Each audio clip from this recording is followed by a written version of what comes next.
नमस्कार, मैं हूं मनोज मनु। आप देख रहे हैं इंडिया न्यूज। आज के समय में सतयुग से ज्यादा चर्चा कलयुग की होती है और जब कलयुग की चर्चा होगी तो बात कहीं ना कहीं कल की अवतार पर आकर टिकेगी।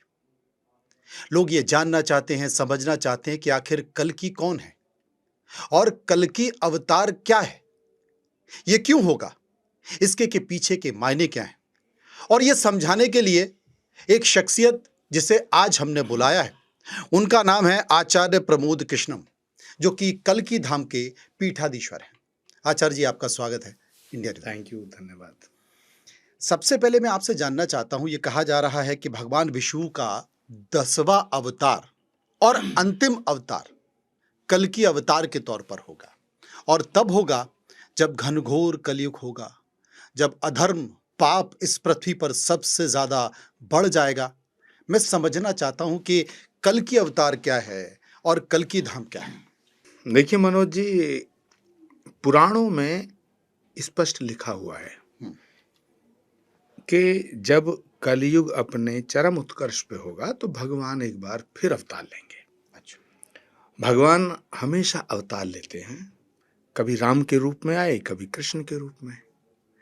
अब वो कल्कि के रूप में आएंगे और सवाल उठता है कि भगवान अवतार लेंगे, कहाँ लेंगे, कब लेंगे।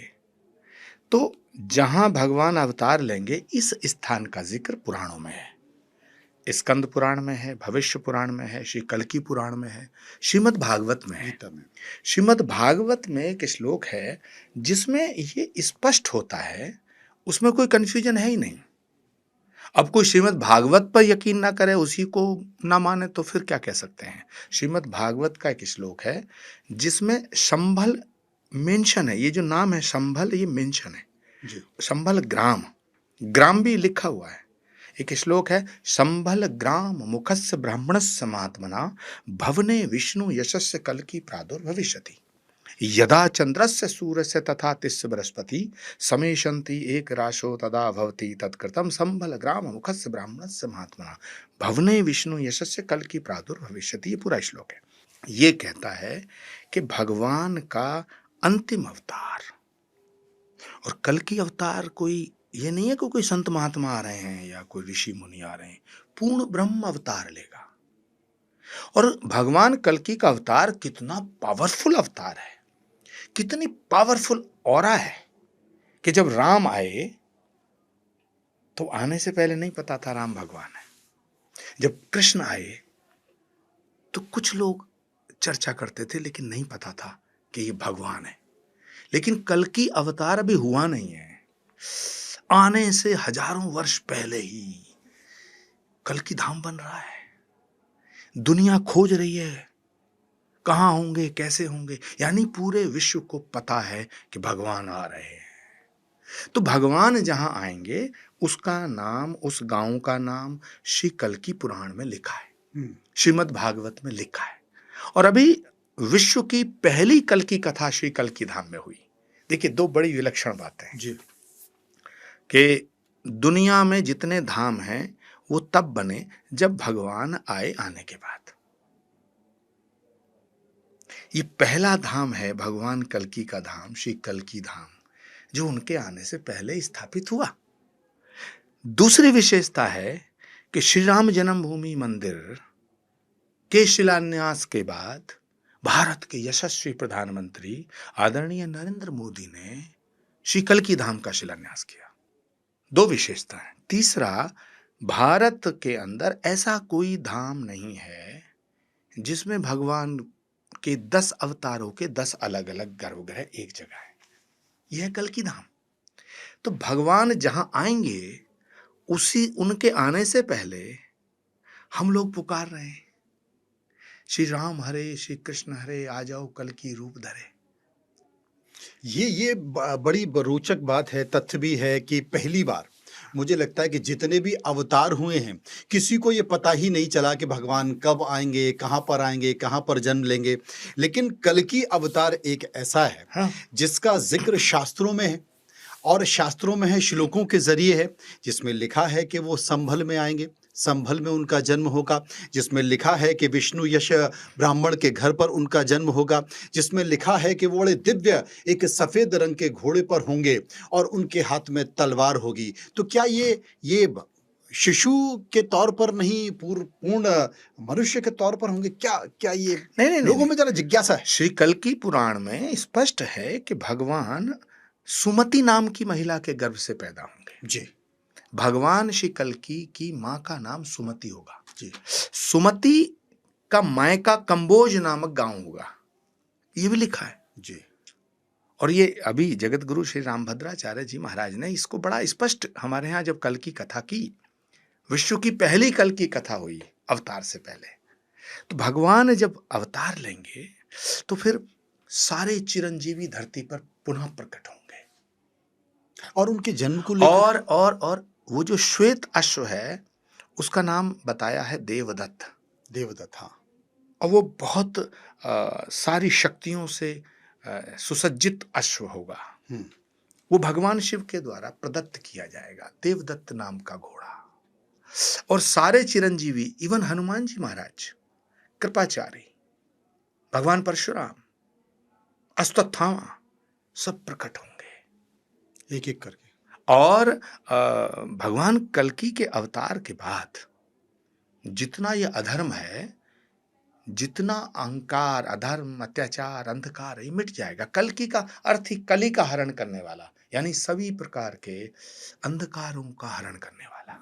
तो क्या पाप होगा, मारकाट होगी, महाभारत की तरह खून दिखाई देगा? ये मान्यताएं हैं, हम लोग भी ऐसा सोचते हैं, आप भी सोच रहे हैं, कोई और भी सोच सकता है कि अधर्म क्या है। असत्य का बढ़ना अधर्म है। धर्म क्या है? सत्य का बढ़ना धर्म है। तो सत्य सार्थक सर्वदा, ये गीता में भगवान कृष्ण ने कहा है। श्री कल्कि धाम का उद्घोष है सत्य सनातन सर्वदा। लेकिन आचार्य जी, पाप क्या संबल की धरती पर है, क्या भारत की धरती पर है? पाप और पापी तो बांग्लादेश में भी हैं, पाकिस्तान में भी हैं, रशिया में भी है, अमेरिका में भी हैं। तो क्या एक युद्ध होगा? नहीं मनोज जी, भगवान कल्कि का अवतार सिर्फ संभल के लिए थोड़ी होगा, जी, सिर्फ उत्तर प्रदेश के लिए थोड़ी होगा, पूरी दुनिया के लिए, सिर्फ भारत के लिए थोड़ी होगा, पूरे विश्व के लिए होगा। पूरा विश्व के लिए। जब राम आए तो राम सिर्फ अयोध्या के लिए थोड़ी आए, या राम सिर्फ भारत के लिए थोड़ी आए, या राम सिर्फ हिंदुओं के लिए थोड़ी आए। वो असुरों तक पहुंच गए। अगर राम सिर्फ हिंदुओं के लिए होते तो उन्हें मर्यादा हिंदू कहा जाता, उन्हें मर्यादा पुरुषोत्तम कहा गया। तो राम तो अमेरिका के लिए भी, ये अमेरिका, चीन, जापान, ये तो नाम है। पूरे ब्रह्मांड के अवतार, अखिल कोट ब्रह्मांड नायक कहा गया राम को। ऐसे भगवान कल्कि पूर्ण ब्रह्म है। तो कल्कि जहां आएंगे, और पुराणों में यह भी लिखा है मनोज जी कि भगवान कल्कि का अवतार जिस संभल में होगा वह गंगा और राम गंगा के मध्य में होगा। आप जाइएगा, जिस स्थान पर प्रधानमंत्री जी ने श्री कल्कि धाम की आधारशिला रखी है, जहां श्री कल्कि धाम का निर्माण हो रहा है, वो स्थान गंगा और राम गंगा के एकदम मध्य में है। तो आचार्य प्रमोद कृष्णम, जो कि कल्कि धाम के पीठाधीश्वर हैं, पीठ के प्रमुख हैं, क्या उनका जन्म बिहार में हुआ या उनका जन्म संभल में हुआ? अगर बिहार में हुआ तो संभल कैसे आ गए? क्योंकि इसको लेकर तमाम तरह की चर्चाएं चल रही हैं।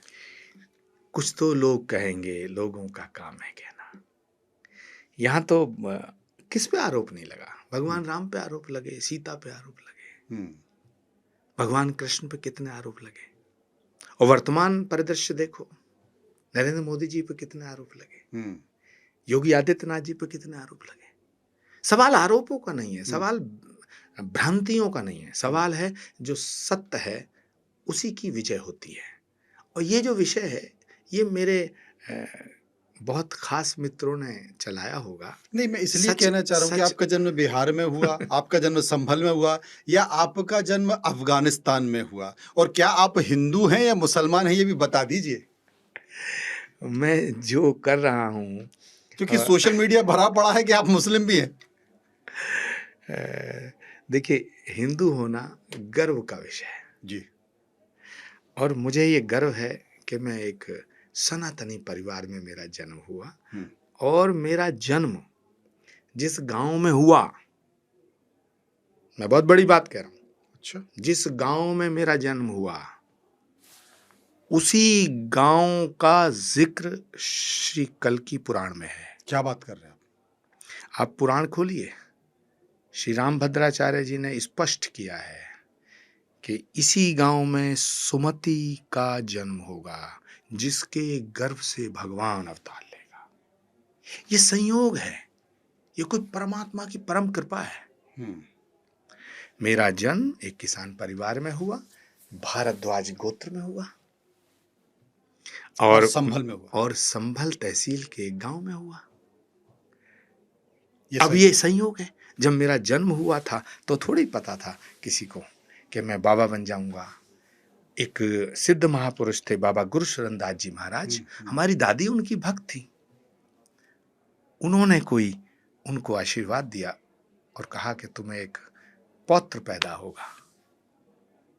अब कभी मैं आत्मकथा लिखूंगा तो उसमें ये बात आएंगी। उसमें जिक्र होगा, लेकिन हमारे पॉडकास्ट में आपने जिक्र इसका कर दिया, इंटरव्यू में जिक्र इसका कर दिया। रामभद्राचार्य ने जो जिक्र किया जन्म का, वैशाख शुक्ल पक्ष द्वादशी कंबोह में जन्म होगा, उसे लेकर बहुत सारे लोगों ने कहा कि ऐसा नहीं है और ये अलग अलग भ्रांतियां हैं। क्या रामभद्राचार्य जी ने जो कहा वही जन्म स्थान होगा, या शास्त्रों में जो लिखा है वो जन्म देखिए, जो शास्त्रों में लिखा है वही रामभद्राचार्य जी ने कहा है। हम्म, जगतगुरु रामभद्राचार्य तुलसी पीठाधीश्वर अनंत श्री विभूषित श्री रामभद्राचार्य हम्म, रामानंदाचार्य हैं। वो शास्त्र के अलावा कुछ न बोलते हैं न सुनते हैं। हम्म, शास्त्रों में जो लिखा है उसको उन्होंने वर्णित किया है, और शास्त्रों में लिखा है कि संभल ग्राम मुखस्य ब्राह्मणस्य महात्मना। संभल के एक गांव में, उस गांव का भी नाम है कंबोज नामक नगर में। तो उन्होंने बिल्कुल सही कहा है और स्पष्ट कहा। अब कुछ लोग हैं जो अकल के अंधे हैं, उनकी समझ में नहीं आए तो क्या करेंगे। जब भगवान कृष्ण महाभारत के समय में युधिष्ठिर को उनमें भगवान नजर आया, भीष्म पितामह ने उनमें भगवान देखा, द्रौपदी ने भगवान देखा, विदुर ने देखा, इवन संजय ने देखा, लेकिन दुर्योधन नहीं देख पाया। तो ये जो आजकल के दुर्योधन और दुशासन है, इन्हें कोई, इनकी आंखों पे पट्टी नहीं बंधी है, इनकी अकल पे पट्टी बंधी है। राजनीति में भी ऐसे बहुत सारे दुर्योधन और हाँ, दुशासन हैं। धृतराष्ट्र तो अंधे थे और गंधारी ने अपनी आंखों पे पट्टी बांध ली, लेकिन बाकी तो सब अंधे नहीं थे, मगर सब अंधे हो गए। आपका इशारा किस तरफ है? मेरा इशारा नहीं है, मेरा मानना है। मैं इशारे कहाँ दे रहा हूं, मैं तो साफ साफ कह रहा हूं। चलिए, आप चूंकि आपने ब्राह्मण परिवार में जन्म लिया, सनातन शुरू से ही आपके अंदर था, लेकिन आपके दिलो दिमाग में राजनीति भी रही, क्योंकि बहुत साल पहले आप राजनीति में थे, उसको जीते थे। फिर अचानक ऐसा क्या हुआ कि आप आध्यात्म को जीने लगे? नहीं, आध्यात्मिक होने का मतलब ये थोड़ी है राजनीति में कुछ भी होता रहो, देश में आप चुप रहो। अच्छा, मैं स्वामी विवेकानंद की तरह बात कर रहा हूं। भगवान कृष्ण ने भी कहा है, परित्राणाय साधूनाम विनाशाय च दुष्कृताम, धर्म संस्थापनार्थाय संभवामि युगे युगे। तो ऐसा महात्मा, ऐसा ऋषि मुनि, ऐसा साधु संत किस काम का? राष्ट्र के ऊपर संकट हो और वो चुप बैठा रहे, देश में अधर्म की बात हो और वो बात ना करे,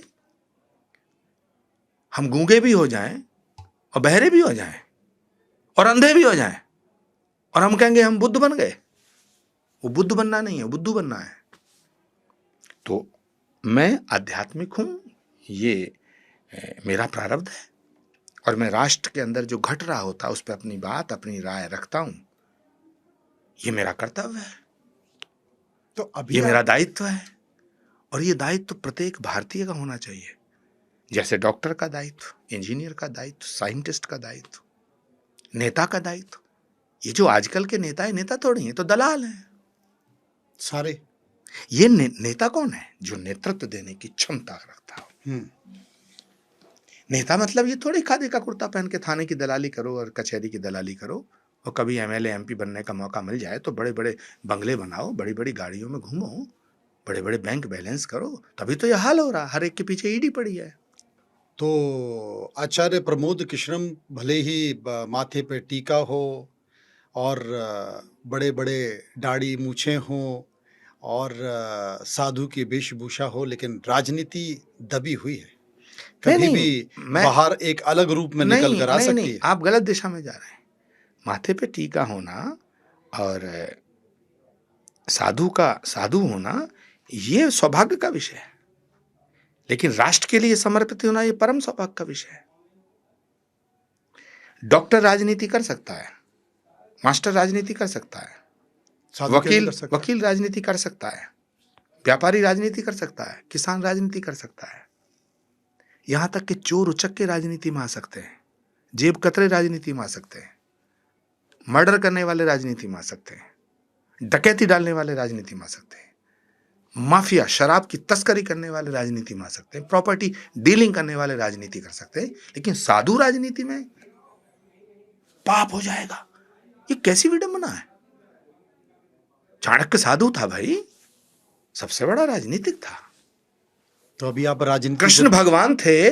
आप राजनीति से दूर नहीं है अभी? नहीं, कृष्ण भगवान थे, फिर भी राजनीति में थे। उनकी राजनीति महर्षि दधीची जब राष्ट्र के ऊपर, धर्म के ऊपर संकट आया, अपनी अस्थियों का बलिदान कर दिया। गुरु गोविंद सिंह जी महाराज सनातन को बचाने के लिए अपने बच्चों को न्यौछावर कर दिया। तो ऐसे लोग जो मान चुके हैं कि आचार्य प्रमोद कृष्णम अब साधु हो गए हैं, एक पीठ के प्रमुख हो गए हैं, राजनीति का अब उनसे कोई लेना देना नहीं है, वो अपनी गलतफहमी दूर कर लें। नहीं नहीं, वो गधे हैं। वो गधे हैं ना? ये इशारा उनके वो प्रति है। गधे हैं जो ये मानते हैं कि साधु को राजनीति नहीं करना चाहिए। साधु हो गए का क्या मतलब? मैं साधु हूं। साधु कौन है?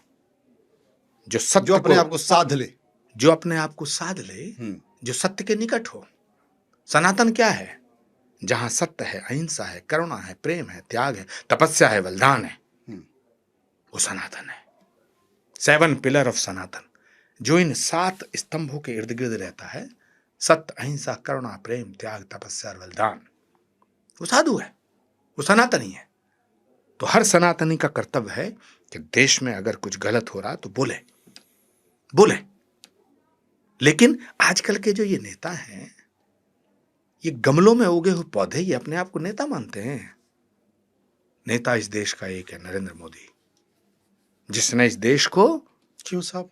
जिसने इस देश को विश्व गुरु बनाने के पथ पर अग्रसर किया है। जमीन से उठ के आदमी आया है, गरीब के घर में पैदा हुआ।